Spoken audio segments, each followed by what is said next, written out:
नमस्ते।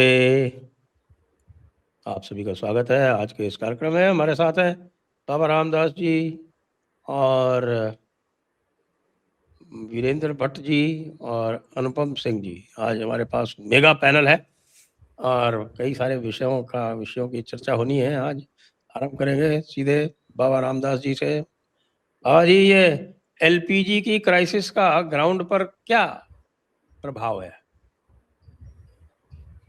सर, मैं इस समय पंजाब में हूं और पंजाब में किसी किस्म की कोई क्राइसिस न तो डीजल पेट्रोल की है ना एलपीजी की है, बल्कि पंजाब में तो कमर्शियल सिलेंडर्स की भी कहीं से कोई क्राइसिस की कोई खबर नहीं है। सभी रेस्टोरेंट सभी कुछ स्मूथली फंक्शन कर रहा है और कहीं कोई पैनिक जैसी किसी और अच्छा, अखबारों में भी मैं देख रहा हूं कि न्यूज में भी कहीं कोई ऐसी कोई स्थिति बिल्कुल नॉर्मल है। अभी मैं थोड़ी देर पहले निकला था, आपको पता है मेरे पास बुलेट है बड़ी वाली, तो आमतौर पे मैं हमेशा, मेरी ये आदत है, मैं हमेशा टैंक फुल कराता हूं, पर इस बार मैंने जानबूझ के 500 का लिया और बिल्कुल पेट्रोल पंप बिल्कुल खाली पड़ा था। तो बिल्कुल नॉर्मल है सर, कहीं कोई, और जानबूझ के ये विपक्षी दल पूरे, इनका पूरा इकोसिस्टम जानबूझ के एक पैनिक क्रिएट करना चाहता है। इस वजह से आज एक हापुड़ के पास एक कोई नेताजी पकड़े गए हैं, उनके पास से 58 सिलेंडर, वो समाजवादी पार्टी के हैं, समाजवादी पार्टी के नेताजी हैं। और आज अखिलेश जी ने, अरे देश में बहुत सिलेंडर की कमी है, लोगों ने कहा तुम्हारे ही पार्टी वाले लोग कर रहे हैं। सर, एक गोरखपुर में एक गैस सिलेंडर, गैस की एजेंसी के मालिक के यहाँ छापा पड़ा है। वो उसकी शिकायत हुई कि 2000 रुपए में सिलेंडर बेच रहे हैं, ब्लैक कर रहे हैं अपनी एजेंसी से। सर, तुरंत जाके छापा पड़ा और बड़ी गंभीर धाराओं में अंदर किए गए हैं। कोई वर्मा जी हैं, मैं आप कहेंगे तो पूरा उनका नाम बता दूंगा। वर्मा जी धाराओं में अंदर चले गए, गोरखपुर में काला बाजारी कर रहे थे, एस्मा लगा ही दिया गया है। तो सर, सरकार बहुत सीरियस है और सरकार ने स्पष्ट वैसे ही कर दिया। मेरे एक मित्र हैं सर, उनकी ये इंडेन की एजेंसी है, तो मैंने उनसे फोन करके पूछा कि क्या पोजीशन है। उन्होंने कहा जी देखिए, अब मैं अपनी एजेंसी की बात बता रहा हूं कि मेरे यहाँ औसतन 3000 सिलेंडर की डेली आपूर्ति हम करते हैं और आमतौर पे उसी दिन, नहीं तो अगले दिन, बहुत हुआ तो तीसरे दिन हम डिलीवर कर देते हैं। कहते अब इधर क्या हुआ है, पिछले 4 दिनों में अचानक 10,000 से ज्यादा हमारे पास बुकिंग्स आ गई हैं, हमारी क्षमता ही 3000 की है।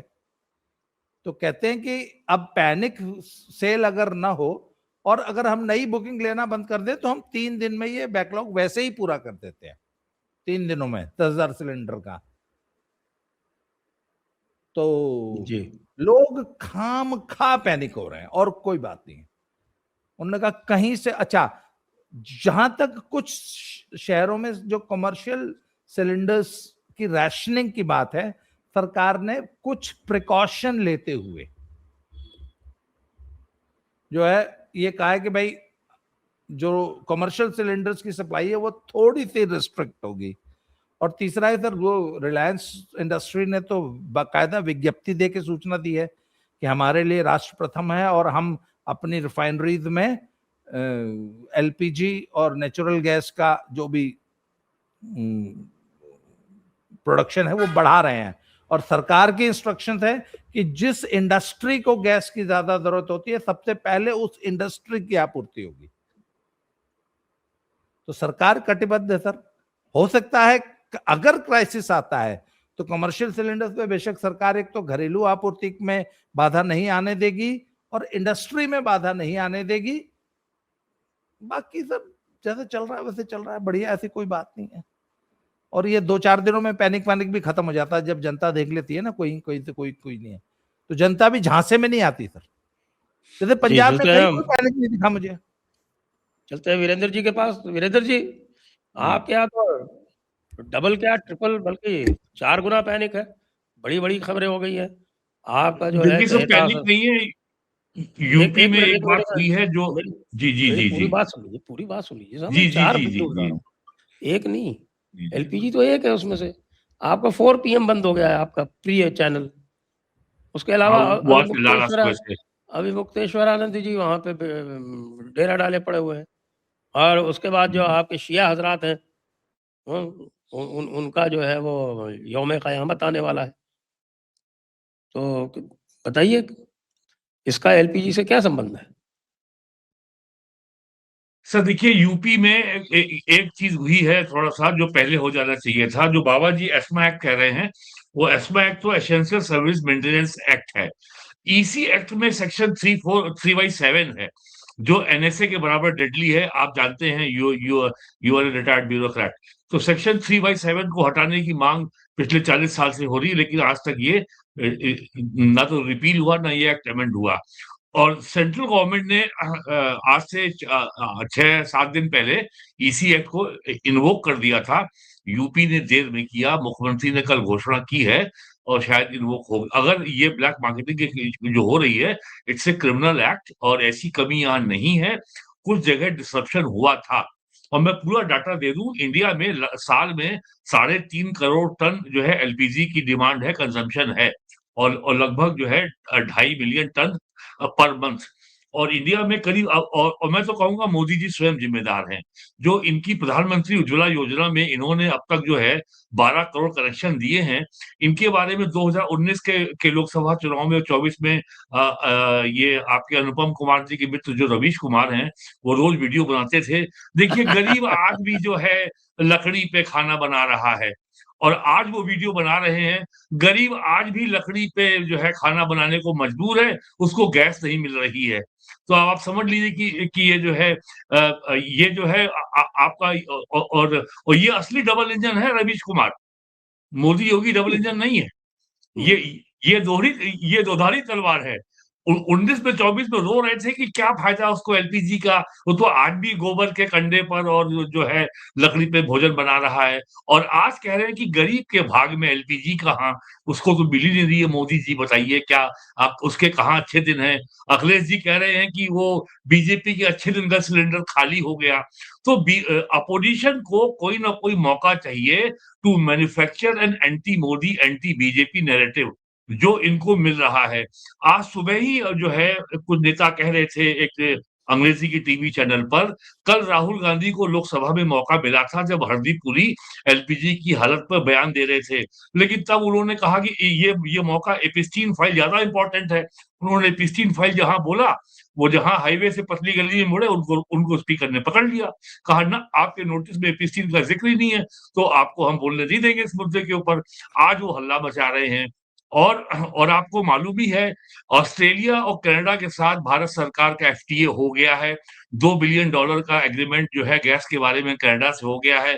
अब इसको जो है अगर वो चल देगी कल तो कंज्यूमर एंड तक पहुँचने के लिए 45 डेज़ चाहिए। तो अब इस समय जो है केवल एक ही डिमांड का फैक्टर है, वो है 20 या 21 तारीख को ईद है। तो ईद के दिन सामान्य घरों में, मुसलमान घरों में फ्यूल कंजम्पशन ज़्यादा होता है। तो सिचुएशन इतनी अलार्मिंग नहीं है और लोग केवल गैस नहीं खरीद रहे हैं, लोग लाखों की संख्या में इंडक्शन प्लेट भी खरीद रहे हैं। मैंने खुद देखा अपने इंदिरा नगर में वो जो है रोज़ वो कह रहा है कि साहब हम डेली स्टॉक मँगा रहे हैं और सप्लायर सप्लाई नहीं कर पा रहा है। इवन दिल्ली मेड भी, चाइना मेड भी जो घटिया वाली जो इंडक्शन प्लेट है, वो भी खूब जो है दबा के बिक रही हैं। तो पैनिक हमारे यहाँ तो जो है शंकर जी वो गणेश जी पानी पीने लगते हैं, कभी नमक की शॉर्टेज हो जाती है। तो ये जो है पैनिक ज़्यादा थी, संकट इतना नहीं था जितना ये बताया जा रहा है। और ये कमर्शियल सेक्टर जो सिलेंडर था, इसमें मिसमैनेजमेंट था। कल हरदीप पुरी ने कहा है कि वो मार्केट रेट पे बिकता था, तो हमने कभी इसको रेगुलेट नहीं किया। अब जो भी जो है कमर्शियल सिलेंडर खरीदेगा 1900-1800 रुपए का, उसका बाकायदे उसका रजिस्ट्रेशन होगा, नंबर होगा और अनरिस्ट्रिक्टेड सेल नहीं होगी। उसको लोग खरीद करके जो है, उसको छोटे सिलेंडर में भर रहे हैं 5 किलो वाले में, और बड़ी संख्या में जो कमर्शियल यूजर हैं वो डोमेस्टिक सिलेंडर भी उन्होंने यूपी में ले लिए हैं पैसे दे करके अपने डीलर्स को। और ये आपको पता ही है लखनऊ में भी और यूपी के गाजियाबाद में, नोएडा में अब पाइप गैस से सप्लाई लेने वालों की संख्या बहुत बड़ी है। पूरे देश में इनकी संख्या लगभग 1.5 करोड़ है जिनको गैस मिल रही है, और ये पीएनजी कहलाती है। पीएनजी वालों को कोई संकट नहीं है इसका गैस का। टोटल संख्या करीब जो है देश में करीब जो है 33 करोड़ 50 लाख है एलपीजी कंज्यूमर्स की। तो ये समझ, और आपको हल्ला कहाँ सुनने को मिल रहा है? 2013 में 12 करोड़ थी जी, आज सर 33 करोड़ 50 लाख है। और मैं तो कहूंगा मोदी जी ने गलत किया जो सबको गैस दे दिया। अगर सबको ये फ्री कनेक्शन नहीं दिया होता तो ये आज इतनी डिमांड ही ना होती। और आप पता करिए जो है ये पेट्रोलियम मिनिस्ट्री की वेबसाइट से, ईस्टर्न यूपी में भी जो एनुअल रिफिल है वो 7 पहुंच गया है साल में, जबकि वेस्टर्न यूपी में 12 से अधिक है। और अभी सबसे कम अगर यूपी में कहीं रिफिल है तो बुंदेलखंड में है। तो समस्या केवल ये है कि मोदी तुमने सिलेंडर दिया क्यों? दिया तो तुम रिफिल क्यों नहीं दे रहे हो? ये संकट है। और ये it's a matter of perception. Qatar से हमारा मेजर हमारी इंपोर्ट था, आपको मालूम है वो बंद है। और यहाँ ये भी जो है सेकुलर हलकों में ये खबर घुमाई जा रही है कि अमेरिका के प्रेसिडेंट, वो ईरान के प्रेसिडेंट ने मोदी के अनुरोध को ठुकरा दिया है कि हमारे जहाजों को आने दो स्ट्रेट ऑफ हॉर्मुज से, because India is an ally of America and Israel, so we will not give you any. ये बात सही नहीं है, क्योंकि सही ये मैंने कहा ना, ये खबर यहाँ चलाई जा रही है व्हाट्सएप ग्रुप पे। सही बात तो ये है कि ईरान बिल्कुल कोऑपरेट इसलिए कर रहा है कि ईरान के 3 युद्धक जहाजों को हमने शरण दे रखी। जी सर, पिछले 45 साल से थैलेसीमिया की बीमारी के लिए इमरजेंसी मेडिसिन ड्रग की सप्लाई उनको खाली इंडिया से होती है, अराउंड 2,500 से 3,000 टन एवरी ईयर, और दुनिया में कहीं नहीं मिलती। और हमारे जो शाही इमाम है दिल्ली जामा मस्जिद के बुखारी साहब, वो जो है कई लाख टन बासमती का चावल भेजते हैं ईरान को। सबसे बड़े कॉन्ट्रैक्टर वही हैं ईरान की चावल सप्लाई के। जी अनुपम जी, आपका क्या अनुभव है? जी बाबा जी अभी पंजाब के बारे में बता रहे थे, तो इसमें सर 3-4 तरह की शक्तियां जो है, अब राहुल गांधी जो शक्ति कहते हैं वो वाली शक्ति नहीं, ताकतें जो हैं वो इसमें सक्रिय हो गई हैं। एक तो सबसे पहले जो कालाबाजारी वाले जो लोग हैं, जो जमाखोर हैं, वो सक्रिय हो गए हैं। यूपी में समाजवादी पार्टी का नेता पकड़ा गया है। तो जब भी भारत में कुछ भी ऐसा होता है तो यहाँ तक कि गाँव के वार्ड से लेकर और बड़े-बड़े शहरों तक जो जमाखोर हैं उसमें कई डीलर भी होते हैं। ये कोई छिपी हुई बात नहीं है।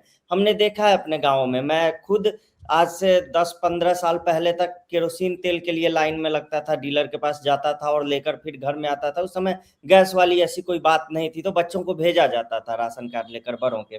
तो अब क्या स्थिति है, एक तो जमाखोरी वाली समस्या हो गई, दूसरी एक पैनिक सिचुएशन भारत में ऑटोमेटिकली क्रिएट हो जाता है यहाँ की जनसंख्या के कारण।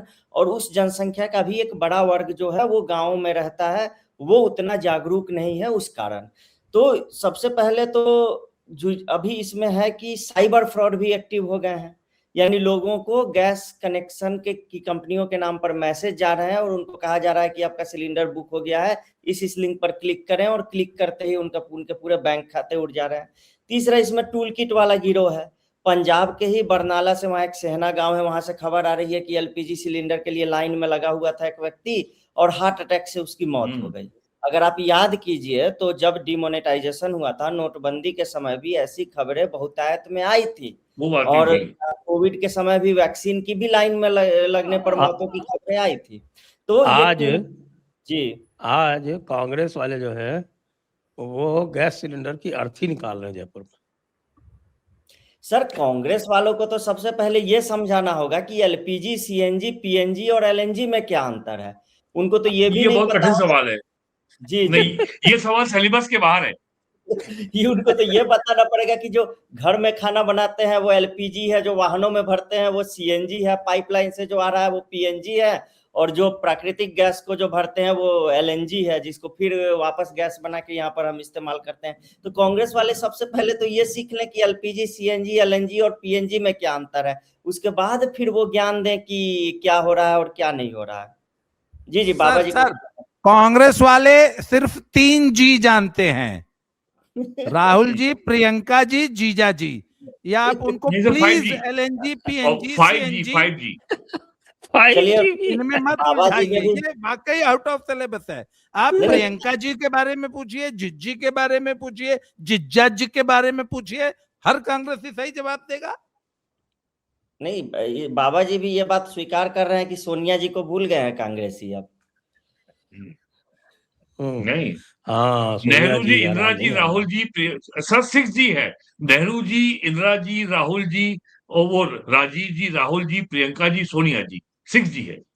6G, जी ओके, जी। चलिए 6G की नई डेफिनेशन आ गई। हाँ, अनुपम जी कंप्लीट करिए देखिए आपकी सर, बात। मैं ये कह रहा था कि जो आम हाउस होल्ड हैं, जो आम घर के लोग हैं, मतलब पहले 8, जो जैसा कि सर ने भी बताया कि 8 करोड़ के करीब शायद उज्ज्वला योजना जो आई थी उसके तहत सिलेंडर दे दिया गया था। फिर वो उज्ज्वला 2.0 लेकर आए, फिर उन्होंने 1 करोड़ दिया। अब 3 आ और गया। जी जी, अब 3 आ गया है, 30 करोड़ पार हो गई है उपभोक्ताओं की संख्या। और ये परिवार है, एक तरीके से देखिए तो एक परिवार में कई बार ऐसा भी है कि 2-2 सिलेंडर हैं। मैं अभी दिसंबर में अपने दादाजी का श्राद्ध करके आ रहा हूँ, तो 17 सिलेंडर उसमें लगे थे, वो पूरे आयोजन में। तो 17 सिलेंडर आप समझ लीजिए कि वो एक आदमी के नहीं, वो उसमें होता है, गांव में सामूहिकता होती है, 2-4 घरों के लोग जो होते हैं वो आपस में मिलके अपने अपने नाम पे सिलेंडर भरवा के और सहयोग करते हैं, और इसी तरीके से काम चलता आ रहा है। तो मेन दिक्कत आम लोगों को नहीं है, मेन दिक्कत है कि ये जो शादी ब्याह जैसे आयोजन है और ये जिसमें लोगों को खिलाना पिलाना होता है वो वाले आयोजन है, और रेस्टोरेंट वगैरह जो है उनको मेन दिक्कत है कि उनका किचन जो है वो लगातार चलते रहना चाहिए। तो मुझे लग रहा है सर, जैसे केरल में खबर आ रही थी, जो रेस्टोरेंट्स के प्रतिनिधि थे वो बोल रहे थे कि 40% बंद हो गए हैं, मुंबई वाले बोल रहे हैं कि हमारे भी बंद हो रहे हैं। मुझे लग रहा है कि वो लोग एक तरीके से बाजार पर किसी प्रकार का दबाव क्रिएट करने की एक कोशिश की जा रही है, और उस दबाव से फायदा किन्हें मिलेगा ये भी सोचने वाली बात है। जो मुफ्तखोरी, जो काला बाजारी करके जिन्होंने रखा होगा, जिन्होंने जमाखोरी करके रखा होगा, उनको इसका फायदा मिलेगा। और मेन गैस की भी नहीं, और रूस से हम खरीद रहे हैं, तेल भी खरीद रहे हैं, गैस भी खरीद रहे हैं, और सबको पता है कि हम आयात पे निर्भर है। तो मुझे लग रहा है सर, ये डर क्रिएट करने की कोशिश ज्यादा हो रही है, वैसी कोई बात आप ग्राउंड पे जाएंगे तो है नहीं। जी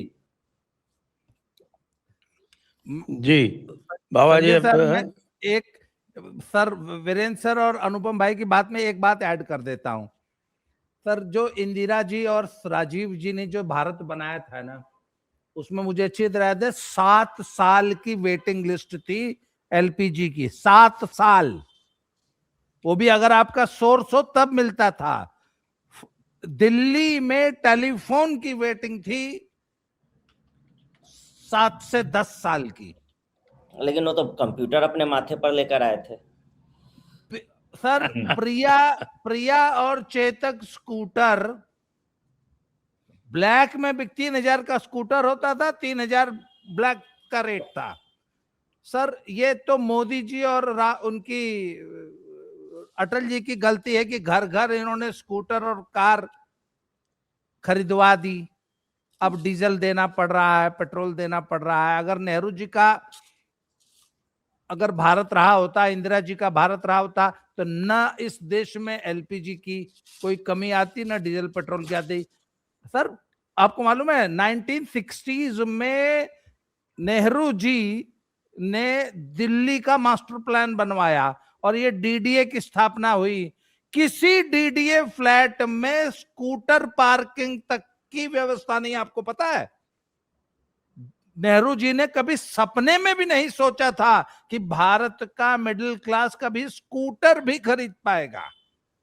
स्कूटर, सर, ये तो था नेहरू के सपनों का भारत। सर, आज तो मोदी जी है ना, मोदी जी ने वही बात है कि काहे 33 करोड़ एलपीजी कनेक्शन बांट दिए। अगर इंदिरा जी और राजीव जी वाला रहता तो आज तो कोई संकट नहीं आता देश में एलपीजी का। नहीं, फिर भी आ जाता, क्योंकि फिर उसके बाद वो इनकी जो सप्लाई उन्होंने कॉन्ट्रैक्ट की होती वो भी उसके 1/3 होती। और सर जहां तक एक बात बताऊं, देश में एक बहुत बड़ी लॉबी है जो सरकार जो इस फिराक में रहती है कि किसी एक चीज की शॉर्टेज हो जाए या बैन करा दिया जाए। फॉर एग्जाम्पल पंजाब में अक्सर माइनिंग पे बैन लग जाता है, तो जैसे ही माइनिंग पे बैन लगता है रेत गिट्टी बालू 3 गुने दाम पे बिकने लगती है। तो वहां की एक लॉबी है जो सरकार को प्रेशराइज करती है कि आप माइनिंग पे बैन कराओ। आप किसी एक चीज, जैसे शराबबंदी वाली जो लॉबी है वो सरकार को पैसे खिलाती कि किसी तरह ये शराबबंदी करा दो। तो सर ये इनके लिए तो ये आपदा में अवसर है। अब शॉर्टेज हुई नहीं तो नकली पैदा कर दो। और भी सर मैं काम एक बात जोड़ना गम चाहता है हूँ। जमाने में जी।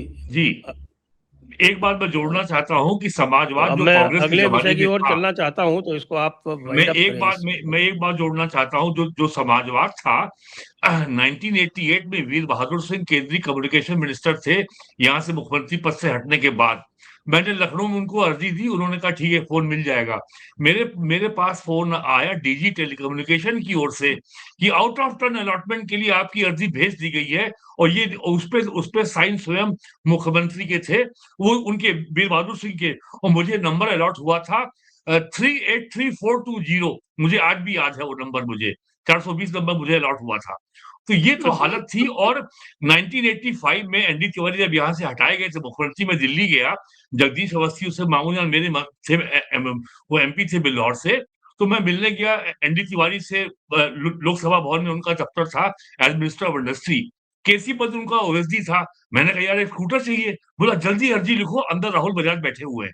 जब तो मैं अंदर गया तो एनडी तिवारी राहुल बजाज के कंधे पे हाथ खड़े करके बात कर रहे थे। मैंने कहा पंडित जी स्कूटर चाहिए, तो बोले राहुल इसको स्कूटर दे दो। तो मेरे पास 1 महीने के अंदर वो प्रिया स्कूटर, उस समय बीएमडब्ल्यू के बराबर होता था, वो मेरे पास अलॉटमेंट आ गया। एक मेरे और एक जौनपुर के थे मेरे मित्र आनंद श्रीवास्तव, वो चीफ सेक्रेटरी भी रहे कई बड़े अफसरों के। उन्होंने कहा मेरी बेटी की शादी है, तो मैंने कहा आप ले लो। उनका दामाद एचएएल से अभी रिटायर हुआ है, वो उसने कम से कम 10 साल तक मेरा एहसान माना कि भट्ट जी आपकी वजह से मुझे स्कूटर मिल गया। तो वो लेना मुझे था, मैंने आनंद जी को दे दिया। आनंद जी का देहांत हो गया, तो वो उन्होंने अपने दामाद को दे दिया। तो ये तो हाल था। और मैं तो साफ कहता हूं, समाजवाद केवल मारवाड़ी इकोनॉमिक्स है, जिसमें केवल रेंट सीकिंग क्लास को, यानी पॉलिटिशियन, ब्यूरोक्रेट और इंडस्ट्रियलिस्ट और ये आपके मिडिलमैन ब्रोकर्स अमर सिंह और सहारा जैसे लोगों को ही लाभ मिलता है। नरेंद्र मोदी ने इसको सामूहिक बना दिया। बस यही अपराध है नरेंद्र मोदी का, सबके लिए उन्होंने हर सुविधा का द्वार खोल दिया। यही अपराध है इस सरकार का, बस। जी हाँ, तो वीरेंद्र जी अब दूसरा विषय ले लेते हैं कि ये जो जी 3 दिन तक ड्रामा चला पार्लियामेंट में नो कॉन्फिडेंस मोशन को लेके, तो इसको 3 दिन तक चलाने की क्या आवश्यकता थी? 1 दिन में समाप्त नहीं कर सकते थे क्या? और इससे क्या फायदा हुआ? वैसे भी जरूर हर थी। बार जो भी ये करते हैं, एक मुझे नहीं लगता कि ये जोड़ बाकी करके या कोई प्लानिंग से करते हैं, बस करने के लिए कर देते हैं, और उसके बाद फिर जो है वो उल्टा पड़ता है इनके। क्योंकि मैंने देखा साहब कि कल तो वो और भी ज़्यादा तेवर में आए ओम बिरला जी, उनका कतई नहीं करने देंगे, चाहे आप लीडर ऑफ ऑपोजिशन हो या कोई भी हो। तो ये तो साहब सर मुड़ाते ही ओले पड़े, क्या फ़ायदा हुआ? और अभी और इनको झेलना ये है, बहुत क्योंकि अभी ज्ञानेश कुमार का भी लाने वाले हैं सुना। जी, वो आज 3 बजे उनको देना था ज्ञापन टीएमसी को। मेरा मानना है इट वाज लॉन्ग ओवरड्यू, और इसके ज़रिए जो अमित शाह ने ये नैरेटिव बस्टर बॉम्ब गिरा दिया है कांग्रेस के ऊपर। ये पिछले 10 साल से चिल्ला रहे थे मुझे बोलने नहीं दिया जाता। अमित शाह जी ने पिछले 8 साल का ब्यौरा दिया कि इस बजट सेशन में 2018 में आप जर्मनी में थे, इसमें आप थाईलैंड में थे, इसमें आप वियतनाम में थे, इसमें आप ब्रिटेन में थे, इसमें आप यूएसए में थे। तो ही लेफ्ट राहुल गांधी स्पीचलेस। अब अगर चीफ इलेक्शन कमिश्नर के खिलाफ जब इम्पीचमेंट आएगा, तो अब केंद्र सरकार के सामने ये अवसर है कि 1952 से लेकर के 2014 तक किस तरह से कांग्रेस ने अपने दरबारियों और चपरासियों को चुनाव आयुक्त बनाया था। मैं आपको 2 एग्जांपल दे रहा हूं। आरके त्रिवेदी यूपी के चीफ सेक्रेटरी थे, और चीफ सेक्रेटरी पद से रिटायर होने के बाद वो चीफ इलेक्शन कमिश्नर बन गए। उसके बाद वो गुजरात के गवर्नर बन गए। और सेशन के जमाने में एमएस गिल जो है जो पहले केंद्र सरकार में सेक्रेटरी एग्रीकल्चर थे, उनको चुनाव आयुक्त बनाया गया। फिर वो सीईसी बने। रिटायर होने के बाद वो कांग्रेस ने उनको राज्यसभा का मेंबर बनाया, उनको स्पोर्ट्स का राज्य मंत्री बनाया, और फिर उनकी ज़ेरे क़यादत में कॉमनवेल्थ गेम का घोटाला भी हुआ, और उनके बॉस थे सुरेश कलमाडी, ये भी याद होगा आपको। नवीन चावला 1977 में शाह कमीशन ने कहा था इस व्यक्ति को कभी भी कोई जिम्मेदार का पद न दिया जाए, और वो क्रिप्टो क्रिश्चियन था, मदर टेरेसा का चेला था, उसने किताब भी लिखी है, और सोनिया आंटी ने उसको भी चीफ इलेक्शन कमिश्नर बनाया। तो इस तरह की लंबी सूची है, कम से कम 7-8 और मामले हैं। तो अब ये सारा कच्चा चिट्ठा सामने आएगा, और जो सेशन ने 90-91 में जो model code of conduct, level playing field वगैरह के जो सारे नियम एनफोर्स किए, इनका आरपी एक्ट में प्रोविजन 1950-1952 से है। क्या वजह है कि ये 40 साल बाद ये बात लोगों को मालूम पड़ी, ये भी अब सामने आएगा।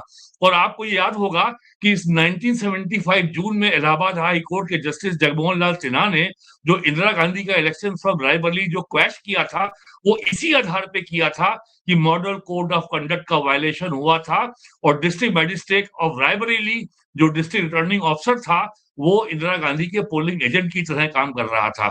अगर उस जजमेंट को आप पढ़े, वो सारी बातें वही हैं।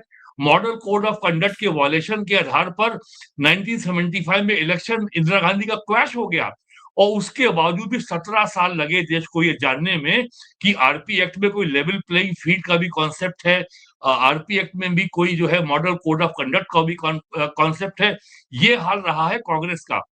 और दूसरी बात, 1984 आखिरी चुनाव था जब कांग्रेस को लोकसभा में बहुमत मिला था, और आज 18वीं लोकसभा है, और 10 लोकसभा चुनाव लगातार हो चुके हैं जब कांग्रेस को लोकसभा में बहुमत नहीं मिला है। यानी 18 लोकसभा चुनाव में कांग्रेस को बहुमत केवल 7 बार मिला है। एक बार जनता पार्टी को भी शामिल कर लीजिए। और 2004 से शायद लगातार चुनाव ईवीएम से हो रहे हैं। तो ये सारी बातें सामने आएंगी कि और अमित शाह ने अभी पिछले सत्र में ये भी बताया था कि अब तक चुनाव आयोग की नियुक्ति के लिए कोई सिस्टम ही नहीं था, कोई कानून ही नहीं था। हमने कानून बनाया, जिसको लेकर के राहुल गांधी बड़ा इश्यू बना रहे हैं कि 2023 में आपने कानून में अमेंडमेंट किया और चीफ इलेक्शन कमिश्नर को लीगल इम्यूनिटी प्रोवाइड कर दी। तो ये सारी बातें सामने आएंगी। Let there be all these issues be in the public domain, और हिंदी में, अंग्रेजी में आएंगे। और दूसरे ये जो सबके मित्र हैं निशिकांत दुबे, वो 15 किताबें भी लेके आएंगे लोकसभा में। तो उन 15 किताबों के माध्यम से वो कोट करेंगे कहाँ क्या पाप हुआ है। पूरे देश को मालूम हो गया कि पामेला हिक्स ने कोई किताब लिखी है। पामेला हिक्स को लोग जान गए कि वो तो लॉर्ड माउंटबेटन की बेटी है, और उसने अपने माता जी की इश्क की दास्तान लिखी है। और लोग ये भी जान जाएंगे कि एडविना माउंटबेटन के देहांत पर संसद के दोनों सदनों में शोक प्रस्ताव पास हुआ था, लेकिन इंदिरा गांधी ने 1980 में जयप्रकाश नारायण की मृत्यु पर इस आधार पर शोक प्रस्ताव नहीं आने दिया कि वो संसद के किसी सदन के सदस्य कभी नहीं रहे। तो एडविना माउंटबेटन जो है क्या संविधान सभा की सदस्य थी क्या? Was she member of constitution assembly? किस आधार पे उनका जो है जो उनका शोक प्रस्ताव हुआ था? तो ये सारी बातें सामने आएंगी अब। इसलिए ये इम्पीचमेंट आना जरूरी है, और मेरा मानना है ये इम्पीचमेंट पे डिबेट तो चलनी चाहिए 5 दिन, इस पे तो केवल 3 दिन चली है। जी अनुपम जी, आपको क्या दिखता है ये जो नो कॉन्फिडेंस मोशन हुआ ओम बिरला जी वाला? जी मुझे तो लग रहा है कि सरकार फायदे में है। 100 चीजें हैं सरकार को घेरने के लिए, 100 चीजें हैं सरकार को घेरने के लिए जिसको कांग्रेस उठा सकती है वहां पे संसद में, और सरकार असहज भी हो जाएगी, क्योंकि ऐसे ऐसे मुद्दे हैं जिनको साधारण लोग सोशल मीडिया के जरिए उठा रहे हैं, तो उस पर भाजपा और केंद्र सरकार असहज हो जा रही है। तो फिर ऐसे तो बहुत से मुद्दे हैं जिनको संसद में उठाया जा सकता है, लेकिन इनको क्या दिख रहा है? इनको दिख रहा है ईरान युद्ध, इनको दिख रहा है सूडान, भूटान, क्या क्या इनको दिख रहा है स्पीकर को हटाने का। आम लोगों को कोई मतलब ही नहीं है कि ये स्पीकर आज ओम बिरला है या कल जगदम्बिका पाल रहेंगे या परसों कौन रहेगा। आम लोगों को इससे कोई मतलब नहीं है, और ये चाहेंगे कि सरकार साल भर इसी पर चर्चा करती रह जाए, तो साल भर भी सरकार चर्चा करने के लिए रेडी हो जाएगी, क्योंकि ऐसे सरकार को संसद और सोशल मीडिया और सड़क हर फ्रंट पे जवाब देना होगा। वो एक फ्रंट से निश्चिंत है, एक फ्रंट पे अकेले निशिकांत दुबे देख लेंगे, बाकी फ्रंट पे जो पब्लिक वाला है या इधर का जो आउटरीच है उस पर बाकी लोग जो है वो देखेंगे। और वीरेंद्र सर ने सही बोला है कि अगर ये चुनाव आयुक्त के खिलाफ अगर कुछ लेकर आते हैं तो फिर इनकी पोल खुल जाएगी और उसके लिए भी अकेले निशिकांत दुबे काफी होंगे। वो फिर बताएंगे ना भाई कि MS गिल कौन थे और कैसे वो रिटायरमेंट के बाद उनको पंजाब से लगातार 1 दशक तक शायद 2 बार राज्यसभा सांसद बना के रखा गया। वो लोग बताए, TN शेषन की याद दिलाएंगे ना कि कैसे चुनाव आयुक्त होते हुए भी कांग्रेस के लिए काम करने का उन पर आरोप लगा, उसके बाद भी लोकसभा चुनाव कांग्रेस में शामिल होकर वो लड़ते हैं।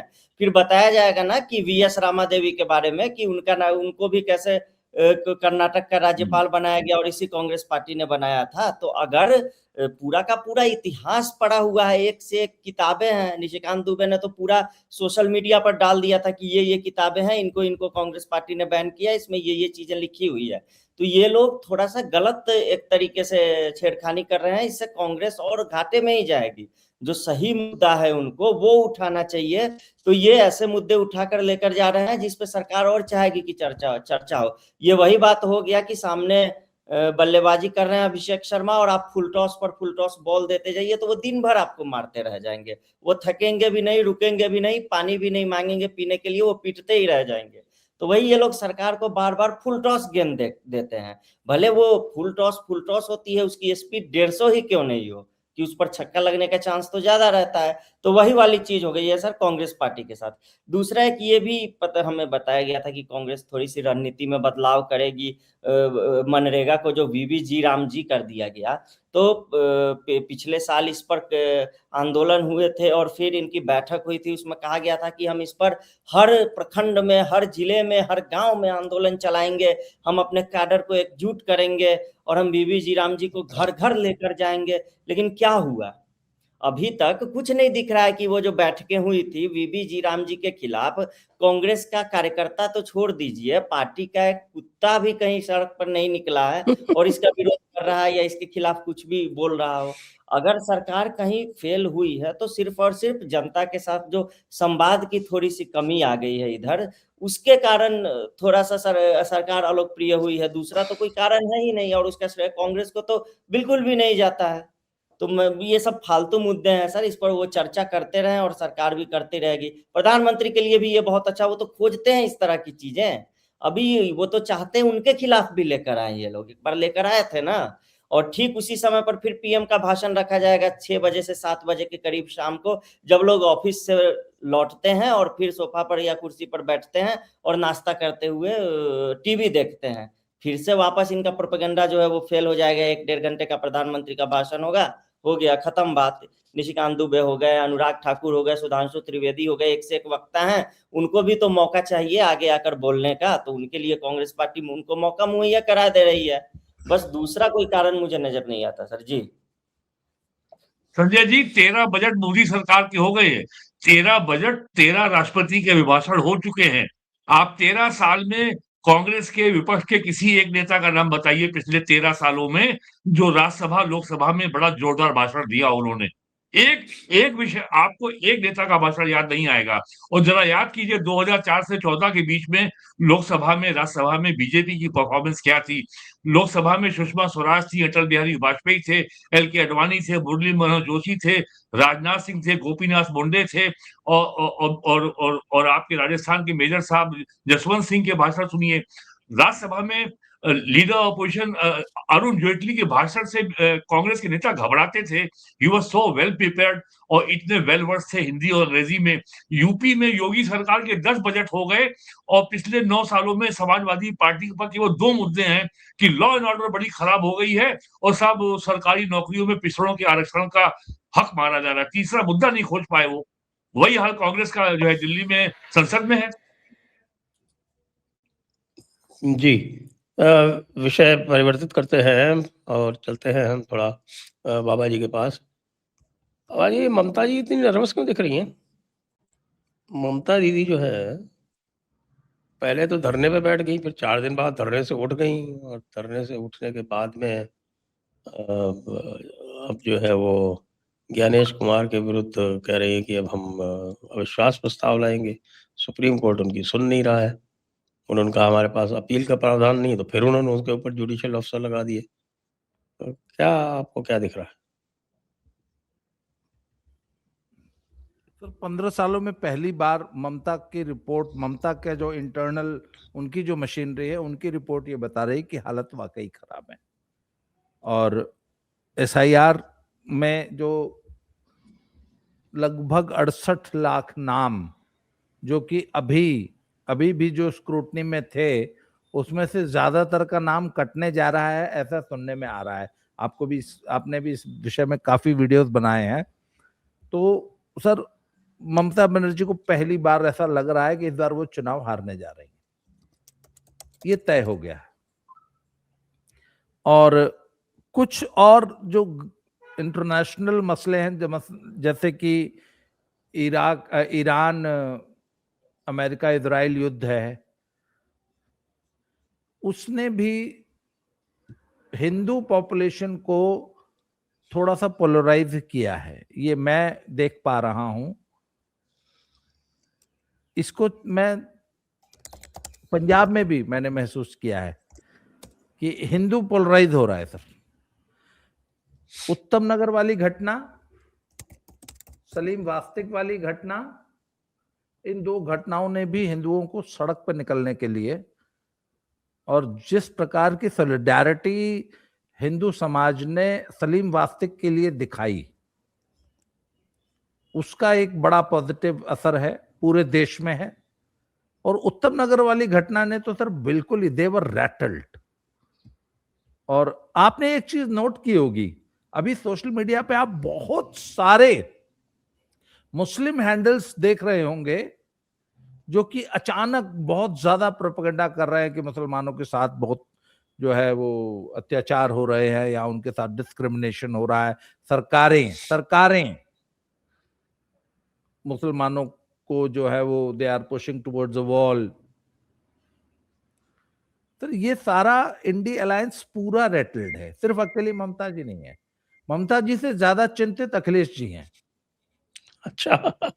हाँ जी, ममता जी से ज्यादा चिंतित अखिलेश जी हैं। अखिलेश जी के तो साहब वो क्या है, निगहबान यहाँ बैठे हुए हैं, वीरेंद्र जी, अभी इनसे पूछते हैं। वीरेंद्र भट्ट साहब ज्यादा बेहतर बताएंगे वैसे, पर हिंदू पोलराइजेशन हुआ है सर। और इनको ये जो आशा थी कि यूजीसी के नाम पे सवर्णों में जो नाराजगी है उसको वो वोटों में तब्दील कर लेंगे, ऐसा कुछ होता हुआ दिखाई नहीं दे रहा है। नाराजगी है वो रहेगी, पर सवर्ण समाज जो है वो आपसी मुद्दा है हमारा, हम हल कर लेंगे। पर कोई ये सोचे कि वोट मिल जाएगा, वोट नहीं मिलने जा रहा है। योगी जी की पॉपुलैरिटी दिन प्रतिदिन बढ़ती जा रही है।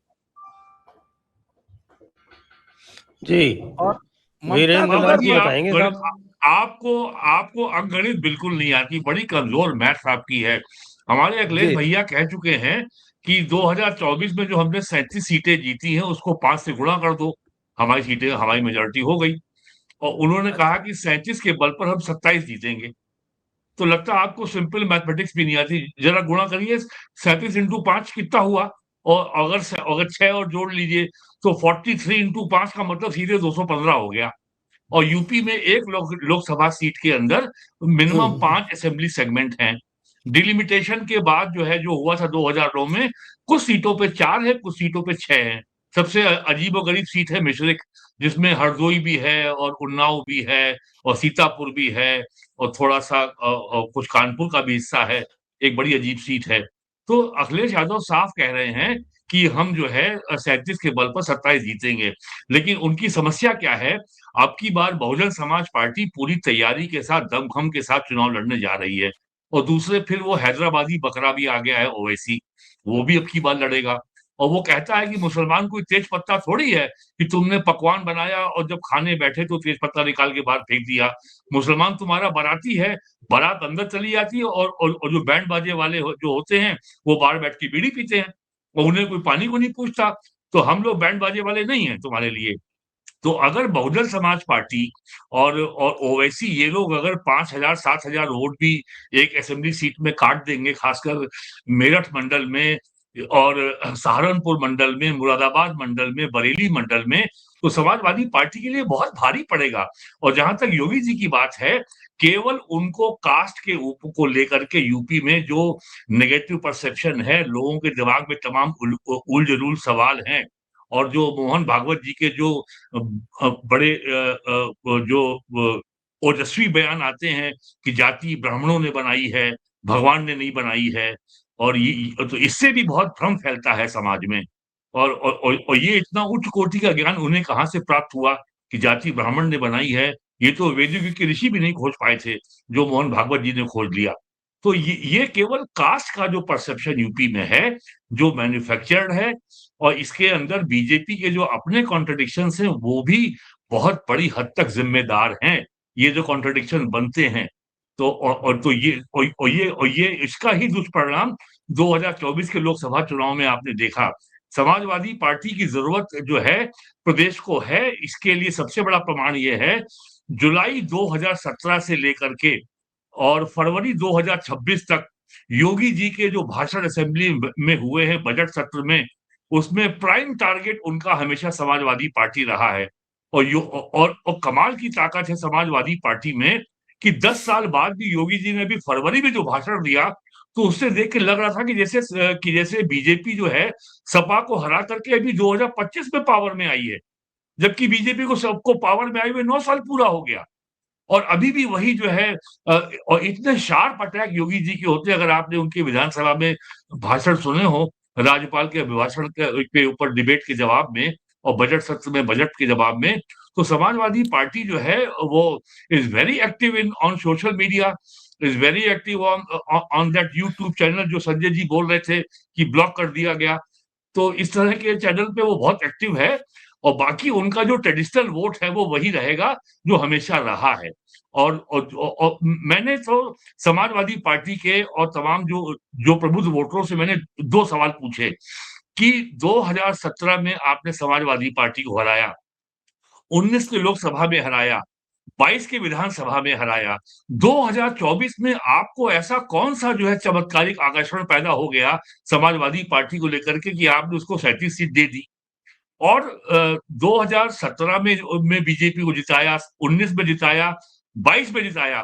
2024 आते-आते नरेंद्र मोदी और योगी आदित्यनाथ ने एक ऐसा कौन-सा पाप कर दिया, जनता के हितों पे कौन-सा कुठाराघात कर दिया कि आप इतने नाराज हो गए कि बीजेपी की सीटें घटा के आपने 33 कर दी।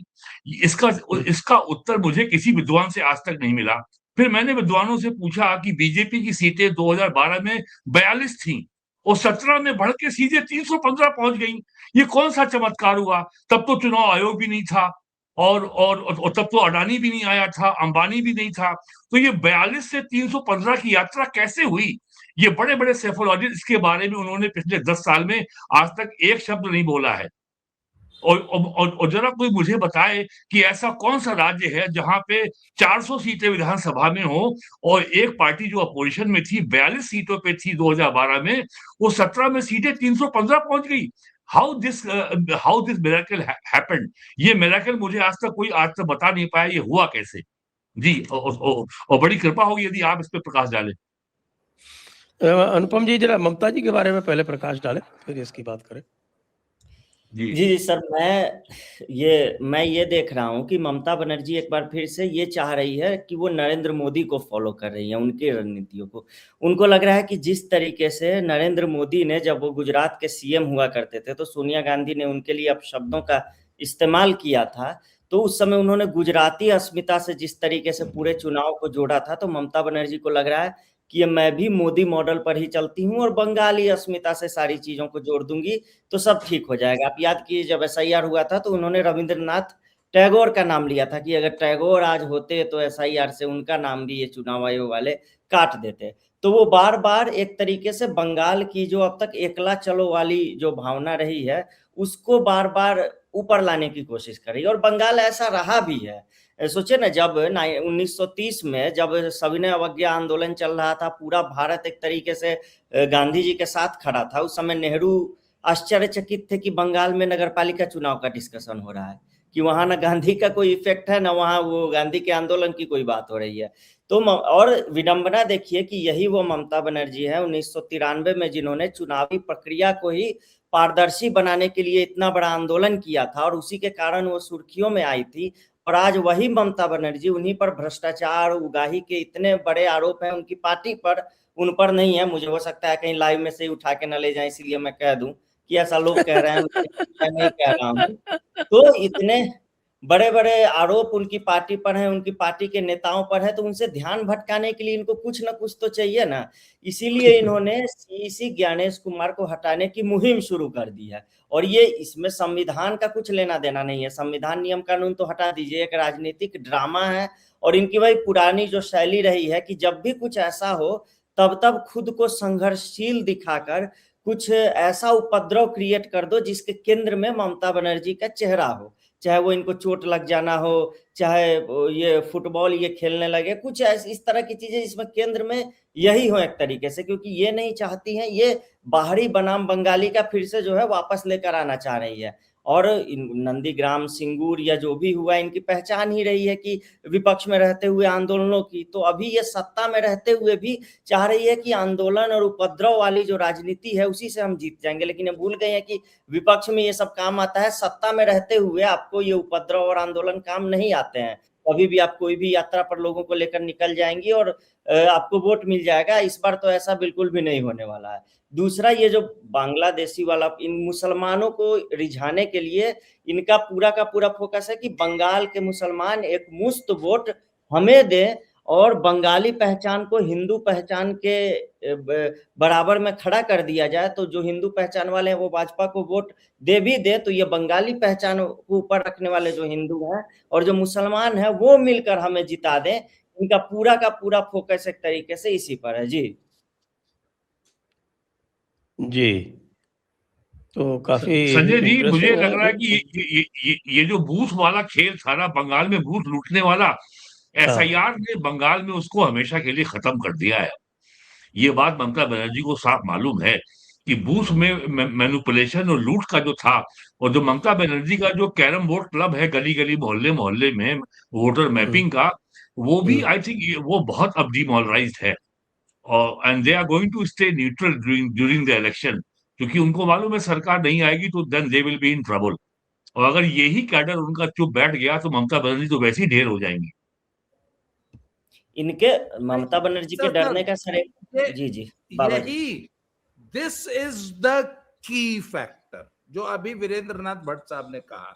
यदि टीएमसी का गुंडा न्यूट्रल हो गया तो सीधे सीधे सर 1 करोड़ से ज्यादा वोट का लॉस है ममता को। ममता को वही खतरा दिखाई दे रहा है। देखिए, उस कार्डर को सिर्फ एक एश्योरेंस चाहिए कि हम जो चुनाव में जो गुंडागर्दी करेंगे उसके बाद जो नई सरकार बाई चांस अगर चेंज हो गई तो क्या होगा। सर वो उस गुंडे कैडर का कॉन्फिडेंस लूज हो गया, वो न्यूट्रल होने का मन बना चुका है। ऐसी बहुत अच्छा सर, कलकत्ता से खबरें आ रही हैं, कलकत्ता से लोग निकल के सामने आ रहे हैं। मेरी अभी एक बात हो रही थी, एक महिला कहती है कि मैं 55 साल से कलकत्ता में वोटर हूं, 55 years, and I have never voted जिंदगी में, और हर बार मेरा वोट पड़ा। वो तो पुरानी कहावत है ना, पिछली बार हमने बात की थी कि जब सर ये आदमी हालत जाता है गुंडागर्दी की कलकत्ता शहर में। वो डेड लोगों को जो हटाने का विरोध कर रही थी, उसका कारण ये है कि बताते हैं कि साहब की बंगाल में हर व्यक्ति अपने मृत पिता माता से एक बार मिल सकता है 5 साल में। तो सर ये 1 करोड़ मृत माता पिता नाम उसको कटना मिल जाते हैं, लेकिन कई बार गड़बड़ हो जाता है कि अरे भाई, अरे आप लेट हो गए, आपके पिताजी अभी आके चले गए। ममता बनर्जी को 2 लॉस हुए हैं, 1 करोड़ एसआईआर की वजह से उसके नाम कटना वोटर का, और 1 करोड़ वह वोटर जो कि गुंडागर्दी से टीएमसी डलवा लिया करती थी। 2 करोड़ वोट का लॉस ममता बनर्जी को तो नहीं हुआ होगा, पिछली बार तो 58 लाख से ही आगे थी। 2 करोड़ लॉस हो जाएगा तो कहाँ चली जाएगी फिर? सर लेकिन एक बात सामने अब आ गई है कि जो हमारे मोटा भाई हैं, जो लखनऊ के शायर ने कहा है कि गैर मुमकिन है हालात की गुत्थी सुलझे, अहले दानिश ने बहुत सोच के उलझाई है। तो जिन लोगों को लग रहा था कि नरेंद्र मोदी कुछ काम नहीं कर रहे हैं और प्रेसिडेंट रूल नहीं ला रहे हैं, तो हमारे अहले दानिश प्राइम मिनिस्टर ने ऐसे मोड़ पे लाके खड़ा किया है कि ममता बनर्जी अब विकल्पहीनता की स्थिति में है। अब बताइए, आज प्रेसिडेंट के मिलने का समय मांगा, मना कर दिया गया। उनको कहा नहीं, टाइम नहीं है, फिर कभी और आइएगा। और ये पहली मुख्यमंत्री बन गई है देश की जिन्होंने राष्ट्रपति के प्रोटोकॉल का उल्लंघन किया, राष्ट्रपति का अपमान किया। ना तो स्वयं गई, ना कोई उनका मिनिस्टर गया। और आज एक उनका वीडियो चल रहा है कि वो आर.एन. रवि को बता रही हैं कि बंगाल कैसा है, हम लोग बंगाली बहुत संस्कृति के प्रेमी होते हैं और जो बंगाल का जो प्यार करता है हम उसका सम्मान करते हैं। आज वो आर.एन. रवि को समझा रही थी, गवर्नर साहब जो नए आज जिन्होंने आज शपथ ली है शायद आज वो भूल गई हैं कि आर.एन. रवि बिहारी हैं। मद्रास जब चेन्नई में जाकर और वहां पर भोजपुरी फगुआ गा सकते हैं, तो फिर बंगाल में क्या क्या गाएंगे अभी ममता बनर्जी को इसका अंदाजा नहीं है। क्या मूल निवासी बिहार के हैं वो?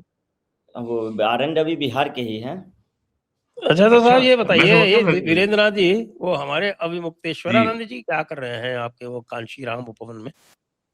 देखिए, आप तो उनके बारे में काफी चर्चा कर चुके हैं पिछले 2 महीनों में। मेरा ख्याल है कि सारे शंकराचार्यों की आत्मा को जो आपने श्रद्धांजलि अर्पित की है पिछले 2 महीनों में, तो वो आवश्यकता वो बहुत ज्यादा हो गई है। और मैं पुरानी बात दोहरा देता हूँ, उनसे ये कहा गया था कि भाई यहाँ तो लोग बहुत कम आए, तो उन्होंने कहा ये कोई दारू की दुकान है क्या जो यहाँ पे भीड़ हो जाएगी। तो और बस उन्होंने केवल ये मर्यादा बरती, ये शालीनता बरती कि वो मैंने अपने जीवन काल में किसी भगवाधारी को निजी जीवन में इतना गाली बकते हुए नहीं देखा था आज तक। मैं तो उनसे 4-5 बार मिला हूँ बनारस में। तो वो एक प्रथम व्यक्ति हैं। और दूसरे मेरे गुरु समान हैं, वो थे, आप भी जानते हैं उनको, लखनऊ यूनिवर्सिटी के वाइस चांसलर हरिकृष्ण अवस्थी। मैं 90 में यूनिवर्सिटी रिपोर्टर था और हमारे जो संपादक थे वो थे कश्मीरी, और एक कश्मीरी था रीडर हिस्ट्री डिपार्टमेंट में। तो वो कहता था, वो हमारे एडिटर से बोलता था कि यार ये इसने मेरी जगह कब्जा कर ली, इसको हटवाना है। तो मुझसे सबू साहब बोलते थे एक खबर और चाहिए रोज अवस्थी इसके खिलाफ, अवस्थी के खिलाफ। तो अवस्थी जी बोलते थे कि जब तुम्हारे पास खबर ना हुआ करे मेरे खिलाफ तो मुझसे ले जाया करो। तो वो मुझको कहते थे ऊठ, और वो भी बहुत मजबूत जो अवधी भाषा में बोलते थे। लेकिन लखनऊ यूनिवर्सिटी के वाइस चांसलर थे। और उनके मित्रों में कौन थे? शंकर दयाल शर्मा, अटल बिहारी वाजपेयी। एक बार नरेंद्र सिंह गौड़ जो इलाहाबाद के नेता थे 91 में, वो यूनिवर्सिटी के दौरे करने चले गए। अवस्थी जी ने ऐसा डाटा का तेरी ये हिम्मत, एजुकेशन मिनिस्टर होगा ठीक है, ये यूनिवर्सिटी इज ऑटोनोमस बॉडी। तो ये जो शंकराचार्य जी हैं उनका अब उनका अंतिम सामने आ गया। लखनऊ आए, शालीनता में रहे, और उन्होंने कोई भी ऐसा बयान नहीं दिया जिससे किसी को अपनी प्रतिक्रिया देनी पड़े। अखिलेश यादव जी ने जब जब मुख्यमंत्री थे तब उनकी सेवा लाठियों से की थी। अब की बार उनके सामने जमीन पे बैठे हुए थे, एक याचक के तरीके से, एक भक्त के तरीके से। बस और ये कोई ज्यादा इतना बड़ा इवेंट ही नहीं हुआ कि उसका कोई टीवी रिपोर्टर उसकी बड़ी खबर बनाए। अखबारों में भी लोकल पेजेस में सिमट के रह गई, वो कोई बड़ी खबर नहीं बनी। तो शंकराचार्य जी को लगता है अब वो कुछ आगे कर नहीं पाएंगे। और समाजवादी पार्टी और कांग्रेस उनको जो है एक हिंदुत्व का वैकल्पिक चेहरा उभारने में लगी हुई है, जो सफल नहीं होने वाला है। योगी आदित्यनाथ अब तक के अपने पॉलिटिकल कैरियर में 19 साल एमपी रहे हैं, 9 साल मुख्यमंत्री रह चुके हैं।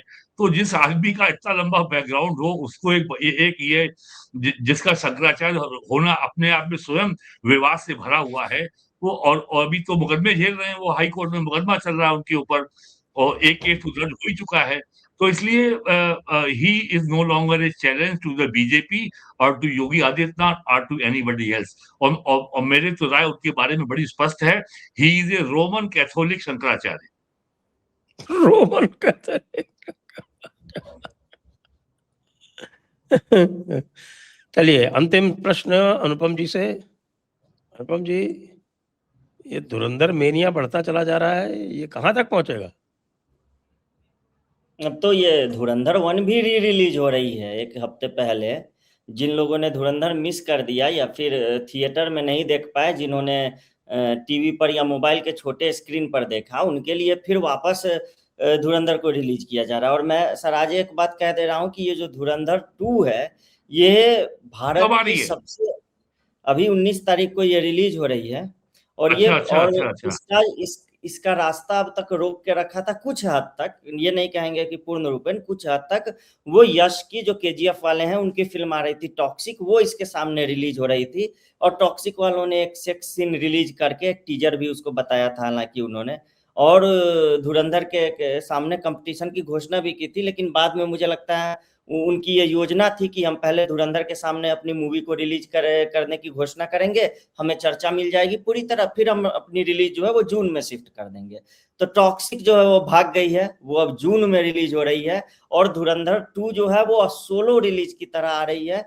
और मैं ये आपको बता रहा हूँ कि ये कम से कम ये फिल्म जो है ये 2000 करोड़ का कलेक्शन वर्ल्ड वाइड बहुत आराम से करने वाली है। और अगर ऐसा करती है तो ये बाहुबली 2 और दंगल दोनों को पीछा छोड़कर और भारत की साउथ और नॉर्थ दोनों में सबसे अधिक कमाई करने वाली फिल्म होगी। मैं ये भी सुन रहा हूँ कि धुरंधर 1 हिंदी के अलावा बाकी भाषाओं में रिलीज नहीं हुई थी, और धुरंधर 2 जो है वो तमिल, तेलुगु, साउथ की भाषाओं में भी रिलीज हो रही है। और दूसरा, एक जो खानों की जो फिल्म आती है उसके बॉक्स ऑफिस कलेक्शन अधिकतर आते हैं आपको मिडिल ईस्ट से। अब तो कुवैत, बहरीन, यूएई, दुबई, इन सबको ईरान ने ऐसा ठोका है कि वहां पर तो अब कोई फिल्म तो रिलीज होने से रही। तो इसीलिए टॉक्सिक वालों ने डेट आगे बढ़ाई कि ये जितने भी छपरी दर्शक होते हैं वो, और खानों के जो भी दर्शक होते हैं वो सब वहाँ मिडिल ईस्ट से ही अच्छा कलेक्शन वहां से देते हैं।